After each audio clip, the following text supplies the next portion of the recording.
இயேசுவின் குரலூழியம் வழங்கும் அனுதின மன்னா. நல்லவரும் வல்லவரும் நீதியுள்ள நியாயாதிபதியுமாகிய இயேசு கிறிஸ்துவின் நாமத்தில் உங்கள் அனைவருக்கும் எனது அன்பின் நல்வாழ்த்துக்கள். எப்ராஹிமை குறித்து நாம் தொடர்ந்து தியானித்து கொண்டு வருகிறோம். இன்றைய தினத்திலும் எப்ராஹிமை குறித்து 5வதாக வேதம் என்ன சொல்லுகிறது என்பதை குறித்து தான் இன்றைக்கு நாம் பார்க்க போகிறோம். எனக்கு அருமையானவர்களே, எப்ராஹிம் தகப்பனுக்கு பிரியமானவனாயிருந்தும், அருமையானவர்கள் சகோதரருக்கு பிரியமானவனாயிருந்தும், எல்லாராலும் நேசிக்கப்படத்தக்கவனாயிருந்தும், அவனுடைய வாழ்க்கையில் எத்தனை குறைகள், எத்தனை மீறுதல்கள், எத்தனை தேவனுக்கு பிரியமில்லாத காரியங்களெல்லாம் அவன் செய்திருக்கிறான் என்பதை குறித்து வேதத்தில் பார்க்கும் பொழுதுதான் வேதனையும் அது வெட்கத்துக்குரியதுமாயிருக்கிறது. ஆனபடினாலே நாம் வெட்கத்துக்கு ஆளாகாதபடிக்கு தேவனை மகிமைப்படுத்துவதற்கு நம்முடைய வாழ்க்கையிலே நாம் தேவனுடைய கற்பனைகளையும் கட்டளைகளையும் நாம் பின்பற்ற வேண்டியது அவசியமாயிருக்கிறது. ஆகையினாலே தான் 5வதாக எப்ராஹிமை குறித்து சொல்லப்படுகிறது. ஓசியா 5:11 தகாத கற்பனையை பின்பற்றி நியாய விசாரணையில் அவன் நொறுக்கப்படுவான் என்று சொல்லப்பட்டிருக்கிறது. ஆம், தகாத கற்பனை, ஆம், தேவனுக்கு பிரியமில்லாத கற்பனை, சுயமான கற்பனை, சுயமான ஆலோசனை, மற்ற மனிதர்களுடைய ஆலோசனை, அருமையானவர்களுடைய உலக மனுஷர்களுடைய ஆலோசனை, தேவ மனிதர்களுடைய ஆலோசனைகளை விட்டுவிட்டு, அருமையானவர்களே வேத வசனத்துக்குரிய ஆலோசனையை விட்டுவிட்டு, தேவ ஆவியானுடைய ஆலோசனையை விட்டுவிட்டு வழிதப்பி போகிறதை நாம் பார்க்கிறோம்.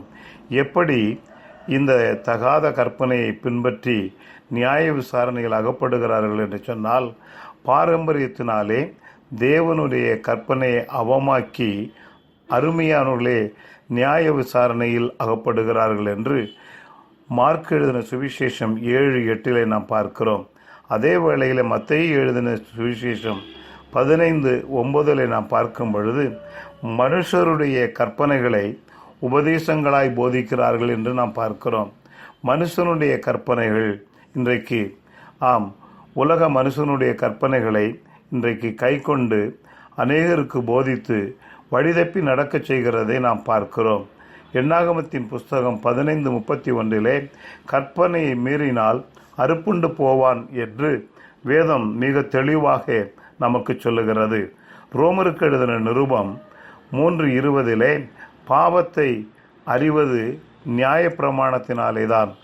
இந்த பாவத்தினாலே தான் அருமையானவர்களே நியாயப்பிரமாணத்தை நாம் அறிய முடிகிறது. அருமையானவர்களே, உலகத்திலே 3 விதமான சட்டங்கள் உண்டு. ஒன்று இந்தியன் பீனல் கோடு. இது என்னென்ன குற்றம் என்பது சொல்லப்படுகிறது. இந்தியன் கிரிமினல் ப்ரொசீஜர் கோடு என்று சொல்லப்படுகிறது. அது அதற்குரிய தண்டனை சொல்லப்படுகிறது. இந்தியன் எவிடன்ஸ் ஆக்ட் என்று ஒரு சட்டம் இருக்கிறது. அது குற்றங்களை நிரூபணப்படுத்துகிறது. இப்படி என்று நாம் பார்க்கிறோம். உலக பிரகாரமான சட்டங்களினாலே அருமையானவர்களே இது தவறு, இது தண்டனைக்குரியது என்பதெல்லாம் நிவர்த்தி செய்வதற்கு உலகத்திலே சட்டம் இருக்கிறது. அதே போல அருமையானவர்களே தேவனுடைய கற்பனையை மீறினால் அவன் அறுப்புண்டு போவான் என்று வேதத்திலே தெளிவாய் சொல்லப்படுகிறது. வேத புஸ்தகத்தை நாம் பார்க்கும் பொழுது பாவத்தை அறிவது, அக்கிரமத்தை அறிவது எதனாலே என்று சொன்னால் நியாயப்பிரமாணமாகிய தேவனுடைய வசனத்தினாலே தான் நாம் அறிய முடிகிறது. ஆகையினாலே தான் அருமையானவர்களே 1 யோவான் 1:4 நாம் பார்க்கும் பொழுது நியாயப்பிரமாணத்தை மீறுகிறதே பாவம் என்று தெளிவாய் சொல்ல இருக்கிறது. ஆகையினால் தேவனுடைய நியாயப்பிரமாணத்தை நாம் மீறும் பொழுது அது பாவம் என்று தெளிவாய் சொல்லப்பட்டிருக்கிறது. ரோமர் 2:16 நாம் பார்க்கும் பொழுது மனுஷனுடைய அந்தரங்கங்களை நியாய தீர்ப்பில் கொண்டு வந்து நிறுத்துவார் என்று சொல்லப்படுகிறது. ஆகையினாலே இந்த மனுஷனுடைய அந்தரங்கங்களை எல்லாம் நியாய தீர்ப்பு நாளிலே அருமையார்கள் நியாய பிரமாணமாகிய வேத வசனத்தின் முன்பு அவர் நிறுத்துகிற தேவனாயிருக்கிறார். ஆகையினாலே தான் 2 பேதுருவின் புஸ்தகம் 2வது அதிகாரம் 9வது வசனத்திலே அக்கிரமக்காரரை நியாயம் விசாரிப்பின் நாளுக்கு நியமித்திருக்கிறார் என்று வேதம் தெளிவாய் சொல்லியிருக்கிறது. எனக்கன்பானவர்களே, அக்கிரமக்காரரை தேவன் நியாய விசாரிப்பின் நாளுக்கென்று வைத்திருக்கிறார். அப்படியானால் தேவனுக்கென்று பரிசுத்தமாய் ஜீவிக்கிறவர்களை அவர் நியாய தீர்ப்பின் நாளுக்கு நிறுத்துகிறவர் அல்ல. அருமையானவர்களே, நீதியுள்ள நியாயாதிபதியாகிய அவர் அவருடைய பிள்ளைகளாய் அவர்களை சேர்த்து கொள்ளுகிறார். ஆகையினாலே தான் வேதத்தை நாம் பார்க்கும் பொழுது பிரசங்கியின் புஸ்தகம் 12:14 நாம் பார்க்கிற பொழுது தேவன் நன்மையானாலும் தீமையானாலும் நியாயத்திலே கொண்டு வந்து நிறுத்துவார் என்பதை அறிந்து கொள்ளுங்கள் என்று சொல்லப்பட்டிருக்கிறது. தேவன் நன்மையானாலும் சரி தீமையானாலும் சரி எதுவானாலும் தேவன் ஒரு நாள் நியாயத்திலே கொண்டு வந்து நிறுத்த வல்லவராயிருக்கிறார். அருமையானவர்களே, நமக்காக பரிந்து பேசுகிற தேவன்தான். ஆனால் அதே பரிந்து பேசுகிற தேவன் நீதியுள்ள நியாயாதிபதியாய் ஒரு நாள் வரப்போகிறார். ஒரு மனுஷன் அநேக தவறுகளை செய்து கொண்டே இருந்தான். அவனுடைய வாழ்க்கையிலே அவன் அந்த வக்கீலிடம் போய் பரிந்து பேசி தண்டனையிலிருந்து தப்பித்து வந்து விடுவான். ஒரு நாள் அந்த வக்கீல் என்னவானார் என்று சொன்னால், அரசாங்கம் ப்ரமோஷன் கொடுத்து அவரை நீதிபதியாய் நியமித்தது. அப்பொழுது அவன் போய், ஐயா, எனக்கு இந்த தண்டனையிலிருந்து எனக்கு நீங்கள் தான் பரிந்து பேச வேண்டும் என்று சொன்னார். அப்பொழுது அவர் சொன்னார், நான் முன்பு வரை உனக்கு பரிந்து பேசுகிறவனாயிருந்தேன், ஆனால் இப்பொழுதோ உன்னை தண்டிக்கிற நீதிபதியாய் நான் இருக்கிறேன் என்று சொல்லி அவனை தண்டனைக்குள்ளாக்கினார். அதுபோலதான் நம்முடைய வாழ்க்கையும் இன்றைக்கு காணப்படுகிறது. அருமையான தேவனுடைய பிள்ளைகளே, வேத புஸ்தகத்தை நாம் பார்க்கும் பொழுது 2 ராஜாக்களின் புஸ்தகம் 18வது அதிகாரம் 6வது வசனத்திலே எசேக்கியா கர்த்தரின் கற்பனையை கைக்கொண்டு நடந்தான் என்று சொல்லப்படுகிறது. எசேக்கியா ராஜா கர்த்தருடைய கற்பனையை கைக்கொண்டு நடந்ததினாலே அவனுடைய வாழ்க்கையில் ஆயுசு நாட்களை 15 ஆண்டுகள் கூட்டி கொடுத்து அவனை தேவன் ஆசீர்வதித்தார். எவ்வளவு அருமையான ஒரு காரியம் பாருங்கள் எனக்கன்பானவர்களே. அதே வேளையிலே சங்கீதம் 119:10 கற்பனையை விட்டு என் வழி தப்பி விடாதேயும் என்று சொல்லி தாவீது சொல்லுகிறார். கற்பனையை விட்டு என்னை வழிதப்ப விடாதேயும் என்று தாவீது தேவனை நோக்கி கெஞ்சுகிறான். அதே வேளையிலே தாவீது என்ன சொல்லுகிறான் என்று சொன்னால், சங்கீதம் 119:35 நாம் பார்க்கும் பொழுது, உமது கற்பனையின் பாதையிலே என்னை நடத்தும் என்று சொல்லி அவன் தன்னை ஒப்பு கொடுக்கிறான். ஆம் ஆண்டவரே, உம்முடைய நியாய பிரமாணத்தின்படி உம்முடைய வசனத்தின்படி ஆண்டவரே என்னை நடத்தும் ஆம் என்று சொல்லி அவன் தன்னுடைய வாழ்க்கையை ஒப்பு கொடுக்கிறவனாய் இருக்கிறான்.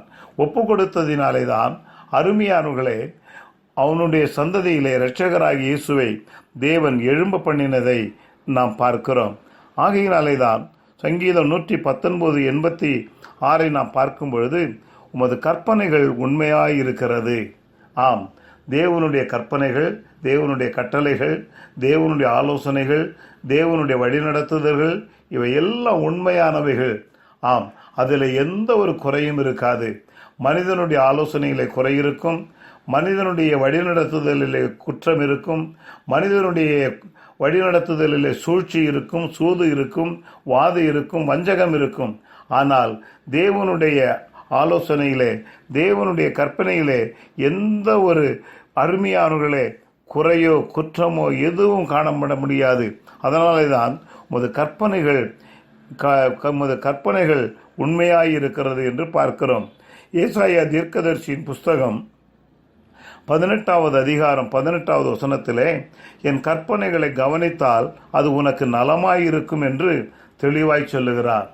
ஆகையினாலே இன்றைக்கு எதையோ நம்முடைய வாழ்க்கையிலே உலகத்திலே கவனிக்கிறோம். நம்முடைய வேலையை கவனிக்கிறோம், பிள்ளைகளை கவனிக்கிறோம், மனைவியை கவனிக்கிறோம், புருஷனை கவனிக்கிறோம், சமையலை கவனிக்கிறோம், உத்தியோகத்தை கவனிக்கிறோம், பணம் சம்பாதிப்பதை கவனிக்கிறோம், வியாபாரத்தை கவனிக்கிறோம், நமக்கு வேண்டியவர்களை திருப்திப்படுத்த அவர்களை கவனிக்கிறோம். அருமையானவர்களே, இந்த உலகத்திலே மனிதர்களை திருப்திப்படுத்தவெல்லாம் நாம் கவனித்து கொண்டிருக்கிறோம். எதையோ நாம் கவனித்து நம்முடைய வாழ்க்கையிலே கவனிக்க வேண்டிய தேவனுடைய வழியை, தேவனுடைய நியாயப்பிரமாணத்தை நாம் விட்டு நாம் தூரமாக போனால் எப்படி நம்முடைய வாழ்க்கை ஆசீர்வாதமாக இருக்கும், எப்படி நம்முடைய வாழ்க்கை சமாதானமாக இருக்கும், எப்படி நம்முடைய வாழ்க்கை சந்தோஷமாக இருக்கும், எப்படி நம்முடைய வாழ்க்கை நிம்மதியாக இருக்கும். அருமையானவர்களே, ஆகையினாலே தான் அருமைய தேவனுடைய கற்பனையை குறித்து நாம் ஏசாயா தீர்க்கதரிசி சொன்ன காரியத்தை பார்க்கும் பொழுது, என் கற்பனைகளை கவனித்தீர்களானால் அது நலமாய் இருக்கும் என்று பார்க்கிறோம். ஏன் என்று சொன்னால், ரோமருக்கு எழுதின நிருபம் 7வது அதிகாரம் 12வது வசனம் மிக அருமையாய் சொல்லுகிறது, கற்பனைகள் பரிசுத்தமும் நீதியுமாயிருக்கிறது. ஆம் அருமையானவர்களே, எவ்வளவு அருமையான ஒரு வார்த்தை பாருங்கள். இந்த கற்பனைகள் பரிசுத்தமும் நீதியுமாயிருக்கிறது. ஆனபடினாலே பரிசுத்தமும் நீதியுமான இந்த கற்பனைகளை நாம் கை கொள்ளாமல் போனால் எப்படி நாம் பரிசுத்தவான்களாய் மாற முடியும்? எப்படி நாம் பரிசுத்தவாட்டிகளாய் மாற முடியும்? ஏதோ வெளியிலே நாம் பரிசுத்தவான்களைப் போல பரிசுத்தவாட்டிகளைப் போல நடந்து கொண்டிருக்கலாம், அல்லேலூயா சொல்லலாம், ஸ்தோத்திரம் சொல்லலாம், ஆவியிலே நிறையலாம், அருமையானவர்களை ஆராதனைக்கு போகலாம், அருமையானவர்களே. ஆனால் இது நிமித்தம் நாம் பரிசுத்தவான்களாய் பரிசுத்தவாட்டிகளாய் மாறிவிட முடியாது. ஆகையினாலே தான் அருமையானவர்களே, அவருடைய கற்பனைகளை பார்க்கும் பொழுது அது பரிசுத்தமும் நீதியுமாய் இருக்கிறது. அதன்படி நடந்தால்தான் நம்முடைய வாழ்க்கையிலே பரிசுத்தத்தை காண முடியும். ஆகையினாலே தான் 1 யோவான் 4வது அதிகாரம் 21வது வசனத்தை நாம் பார்க்கிற பொழுது, இந்த கற்பனையை இயேசுவால் பெற்றிருக்கிறோம் என்று வேதம் சொல்லுகிறது. இந்த கற்பனை மனுஷனால் பெற்றது அல்ல, நமக்காக பாடு அனுபவித்த, நமக்காக அக்கிரமங்களையும் பாவங்களையும் சிலுவையிலே சுமந்து தீர்த்த இயேசுவினால் நாம் பெற்றிருக்கிறோம். ஆகையினாலே தான் உபாகமத்தின் புஸ்தகம் 13வது அதிகாரம் 14வது வசனத்தை பார்க்கும் பொழுது, கற்பனைக்கு கீழ்ப்படிந்தால் முன்மாரியையும் பின்மாரியை நான் வருஷிக்க பண்ணுவேன் என்று தேவன் ஆசீர்வாதத்தை நமக்கு தருகிறார். இந்த கற்பனைக்கு கீழ்ப்படிந்தால் நமக்குடைய வாழ்க்கையிலே முன்னேயும் ஆசீர்வாதம், பின்னையும் ஆசீர்வாதம், எல்லா தீமைக்கும் அவர் விலக்கி நம்மை பாதுகாத்து நம்மை பரிசுத்தப்படுத்தி நம்மை மேன்மைப்படுத்துகிற தேவனாய் இருக்கிறார். ஆகையினாலே தான் இந்த அருமையான வேளையிலே சங்கீதம் 119:17 நாம் பார்க்கிற பொழுது, உமது கற்பனைகளின் பேரில் நான் மனமகிழ்ச்சியாய் இருக்கிறேன் என்று தாவீது சொல்லுகிறார். இந்த கற்பனைகளின் பேரிலே நாம் கசந்து கொள்ளக்கூடாது. அருமையானவர்களே, மனமகிழ்ச்சி உள்ளவர்களாய் இருக்க வேண்டும். இப்படி சட்டத்திட்டம் இருக்கிறதே, இந்த கற்பனை எப்படி நான் கை கொள்வது என்று சொல்லி நாம் கசந்து கொள்ளக்கூடாது. அருமையானவர்களே, நாம் மனமகிழ்ச்சியாய் இருக்க வேண்டும். அப்படி மனமகிழ்ச்சியாய் இருக்கும் பொழுது சங்கீதம் 119:66 வேதம் சொல்லுகிறது, உமது கற்பனையின் பேரில் நான் விசுவாசமாயிருக்கிறேன். ஆம், விசுவாசம் உள்ளவர்கள் மட்டும்தான் இந்த கற்பனையின் கை கொள்ள முடியும்.